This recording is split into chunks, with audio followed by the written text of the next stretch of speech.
Hello दोस्तों, education IQ में आप सभी का बहुत बहुत स्वागत है। और आज का जो एमसीक्यू का जो पहला क्वेश्चन है वो आपके सामने है। ये आपके ओपन स्काई संधि के संदर्भ में पूछा गया है और आपको ये बताना है, इस दो कथन दिए गए, इनमें कौन कौन से दोनों कथन सही है या दोनों ही गलत है। आपको ये बताना कौन से कथन सही है। पहला कथन देखते हैं। जो ओपन स्काई संधि है इसमें कह रहा है कि केवल नाटो गठबंधन के सदस्य ही इस संधि में सम्मिलित हो सकते हैं। तो पहला कथन क्या हो जाता है, गलत हो जाता है बिल्कुल, क्योंकि जो जब सोवियत संघ का विघटन हो गया था उसके बाद 1992 में इसकी स्थापना की गई थी और इसमें जो वार्सा पैक्ट और नाटो था इसके मध्य ये एक समझौता किया गया था। लेकिन ये कह रहा है कि केवल नाटो के गठबंधन के सदस्य इसमें सम्मिलित हो सकते हैं। तो इस वजह से पहला कथन क्या हो जाता है, गलत हो जाता है। और इसको पहली बार 1955 में प्रस्तावित किया गया था और क्योंकि उसमें शीत युद्ध के तनाव को कम करने के लिए इसको प्रस्तावित करने की सिफारिश की गई थी। दूसरा कथन देखते हैं। इस संधि के तहत कोई सदस्य देश सहमति के पश्चात मेजबान राष्ट्र के किसी भी भाग पर जासूसी कर सकता है। तो दूसरा कथन बिल्कुल ठीक है, क्योंकि जब ये नाटो और वार्सा की जब ये मध्य समझौता हो गया था तो इसके बाद वो किसी भी संधि के तहत कोई सदस्य देश की सहमति के बाद मेजबान राष्ट्र के किसी भी भाग पर जासूसी कर सकता है। तो इस वजह से दूसरा कथन क्या हो जाता है, सही हो जाता है। और वर्तमान में जो ओपन स्काई संधि है इसके 35 सदस्य हैं और जो 35वां सदस्य है इसका किर्गिस्तान है। तो पहला कथन गलत है, दूसरा सही है। तो इस हिसाब से आपका बी आपका सही आंसर होगा। नेक्स्ट क्वेश्चन है कि आपके डिफरेंस टेस्टिंग इंफ्रास्ट्रक्चर स्कीम के संदर्भ में पूछा गया और आपके सामने दो कथन दिए गए और आपके बताने इसमें कौन कौन से कथन सही है। तो पहला कथन देखते हैं। इसका उद्देश्य डिफेंस टेस्टिंग इंफ्रास्ट्रक्चर में अंतराल को कम करके स्वदेशी रक्षा उत्पादन को प्रोत्साहित करना है। तो पहला कथन बिल्कुल ठीक है, क्योंकि इसमें स्वदेशी वस्तुओं की रक्षा उत्पादन को प्रोत्साहित करने के लिए इसको स्थापित किया गया है। तो पहला कथन क्या है, बिल्कुल ठीक है। यह कह रहा है यह योजना, दूसरा कथन है, यह योजना केवल रक्षा औद्योगिक गलियारों में डीटीआई को स्थापित करने तक ही सीमित है। तो दूसरा कथन गलत है, क्योंकि केवल रक्षा औद्योगिक गलियारों तक ही सीमित नहीं है। तो इस वजह से दूसरा कथन गलत है, पहला सही है। तो ए आपका सही आंसर होगा। नेक्स्ट क्वेश्चन आपके सुप्रीम कोर्ट के संदर्भ में पूछा गया और ये कह रहा है कि सुप्रीम कोर्ट के विशेष अनुमति प्रदान करने के अपीलीय क्षेत्र अधिकार के संबंध में निम्नलिखित में कौन से कथन सही है। तो पहला कथन देखते हैं। यह केवल दीवानी और फौजदारी मामलों पर लागू होता है। तो पहला कथन गलत है, क्योंकि केवल दीवानी और फौजदारी मामलों पर लागू नहीं होता बल्कि संवैधानिक, सिविल और आपराधिक, श्रम या राजस्व मामलों में भी लागू होता है। तो पहला कथन गलत है। दूसरा कथन कह रहा है यह उच्चतम न्यायालय की एक विवेकाधीन शक्ति है। तो दूसरा कथन बिल्कुल ठीक है। जो संविधान का अनुच्छेद 136 है इसके तहत जो सुप्रीम कोर्ट है इसके तहत ही एक इसकी विवेकाधीन शक्ति है। तो दूसरा कथन बिल्कुल ठीक है, पहला गलत है, दूसरा सही है। तो इस हिसाब से बी आपका सही आंसर है। नेक्स्ट क्वेश्चन आपको ये बताना है कि भारत में जो स्थानीय स्वशासन के संदर्भ में पूछा गया है और आपके सामने दो कथन दिए गए और आपके बताना कौन कौन से कथन इसमें सही है। तो पहला कथन कह रहा है कि स्थानीय सरकार संविधान के 7वीं अनुसूची में संवर्धित सूची के तहत एक विषय है। तो पहला कथन बिल्कुल गलत है, क्योंकि जो स्थानीय सरकार है संविधान के 7वीं अनुसूची का विषय तो है, लेकिन ये संवर्धित सूची के अंतर्गत नहीं आता बल्कि राज्य सूची का ये एक क्या है, विषय है। तो इस वजह से पहला कथन क्या होता है, गलत हो जाता है। दूसरा कथन कह रहे हैं संविधान के भाग 9 के उपबंध संघ राज्य क्षेत्रों पर लागू नहीं होते हैं। तो दूसरा कथन भी गलत है, क्योंकि संविधान भाग 9 के तहत ये उपबंध किया गया कि संघ राज्य क्षेत्रों पर भी लागू होते हैं। तो इस वजह से पहला दूसरा दोनों कथन गलत है। तो डी आपका सही आंसर होगा। नेक्स्ट क्वेश्चन आपके विनियोग विधेयक के संदर्भ में पूछा गया है और आपके सामने दो कथन दिए गए और आपको ये बताना कौन कौन से कथन इसमें सही है। तो देखते हैं। सरकार विनियोग विधेयक के अधिनियमित होने तक भारत के संचय निधि से कोई धन नहीं निकाल सकती है। तो पहला कथन बिल्कुल ठीक है। जब तक विनियोग विधेयक के अधिनियमित होने तक क्या होता है कि संचय निधि से धन नहीं निकाल सकते हैं। तो पहला कथन क्या होता है, बिल्कुल सही होता है।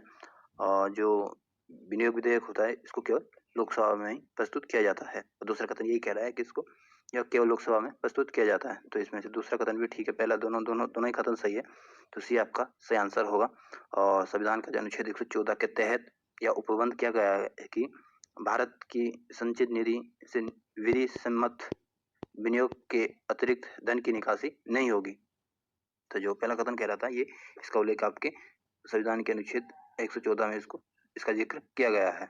तो सी आपका सही आंसर है। नेक्स्ट क्वेश्चन तरफ चलते हैं। नेक्स्ट क्वेश्चन है, भारत में राष्ट्रीय स्तर पर मान्यता प्राप्त किसी राजनीतिक दल द्वारा किन लाभों का उपभोग किया जाता है। तो आपको ये बताना है, जो क्वेश्चन पूछ रहा है, जो भारत में जो राष्ट्रीय दल होते हैं, जो राजनीतिक दल होते हैं, उनको किस किस का लाभ मिल सकता है। तो पहला कदम देखते हैं, उसे निर्वाचन आयोग द्वारा निर्वाचन नामावली निःशुल्क प्रदान की जाती है। तो पहला कथन बिल्कुल ठीक है। जो भारत में जो राष्ट्रीय स्तर की जो मान्यता, जिसको दल, जो राष्ट्रीय स्तर का दल होगा, तो उसके लिए क्या होता है, जो निर्वाचन नामावली होती है उसको निःशुल्क प्रदान की जाती है। किसके द्वारा? निर्वाचन आयोग द्वारा। तो पहला कथन बिल्कुल ठीक है। दूसरा कथन कह रहा है, उस दल के चुनाव चिन्ह का संपूर्ण भारत में किसी अन्य राजनीतिक दल द्वारा उपयोग नहीं किया जा सकता है।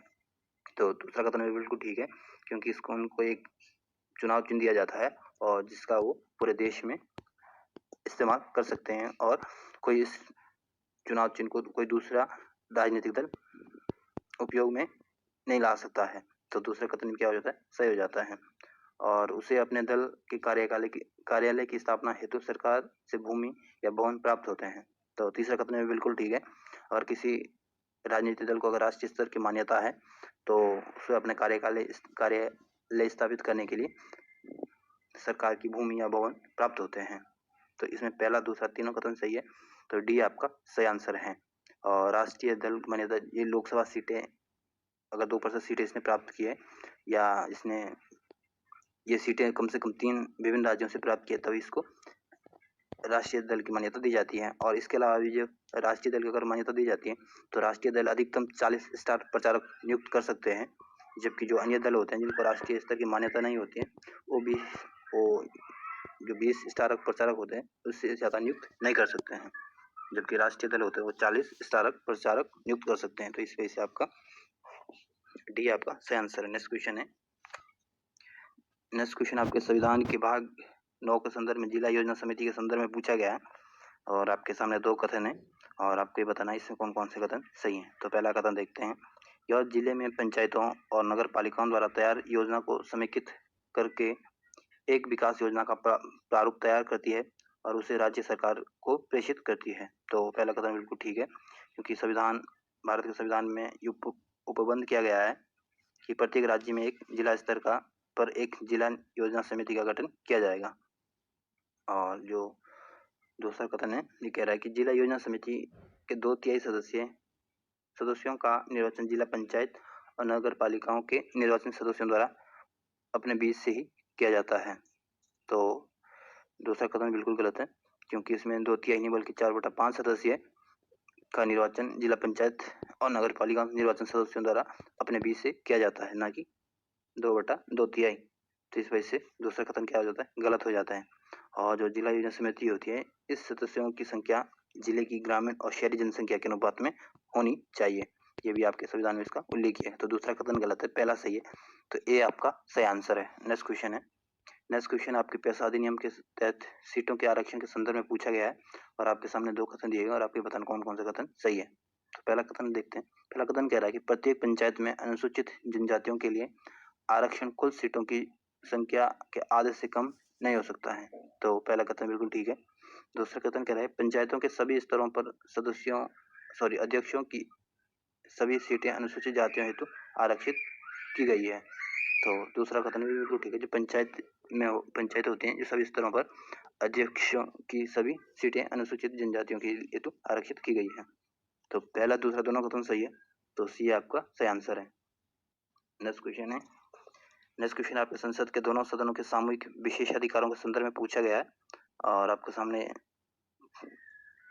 3 कथन दिए गए हैं, और आपके बताना कौन कौन से कथन इसमें सही है। तो पहला कथन देखते हैं, संसद को अपनी रिपोर्ट, चर्चाओं और कार्रवाइयों को प्रकाशित करने तथा अन्य लोगों द्वारा उन्हें प्रकाशित करने से प्रतिबंधित करने का अधिकार है। तो पहला कथन बिल्कुल ठीक है। जो सामूहिक विशेष अधिकार है, ये इसके संदर्भ में पहला कथन सही हो जाता है। दूसरा कथन क्या है, संसद अपने विशेष अधिकारों के हनन के लिए किसी भी व्यक्ति को दंडित कर सकती है। तो दूसरा कथन भी बिल्कुल ठीक है, क्योंकि जो संसद सामूहिक जो विशेष अधिकार होते हैं, वो किसी भी सदस्य को अगर उनका आनंद होता है तो उसको दंडित कर सकती है। दूसरा कथन भी सही है। तीसरा कथन कह रहा है संसद को सदन के किसी भी सदस्य की गिरफ्तारी, निरोध, दोषसिद्ध या कारावास मुक्ति के संबंध में तत्काल रूप से सूचना प्राप्त करने का भी अधिकार है। तो तीसरा कथन भी बिल्कुल ठीक है। संसद के सदस्यों को यह अधिकार है कि वो किसी सदस्य की गिरफ्तारी, निरोध या दोषसिद्ध या कारावास की मुक्ति के संबंध में सूचना प्राप्त कर सकता है। तो पहला, दूसरा तीनों कथन सही है। तो डी आपका सही आंसर है। नेक्स्ट क्वेश्चन है, ये आपके भारत के संविधान लोकसभा में संघ राज्य क्षेत्र के प्रतिनिधित्व के संदर्भ में पूछा गया है और आपको ये बताना है इसमें कौन सा कथन सही है। तो जो संविधान है लोकसभा के संघ राज्य क्षेत्र के प्रतिनिधियों के चयन की रीति को निर्धारित करने हेतु संसद को अधिकृत करता है। तो इसमें आपका आंसर क्या होना चाहिए? सी आपका सही आंसर होना चाहिए। संसद को विधि बनाने हेतु अधिकृत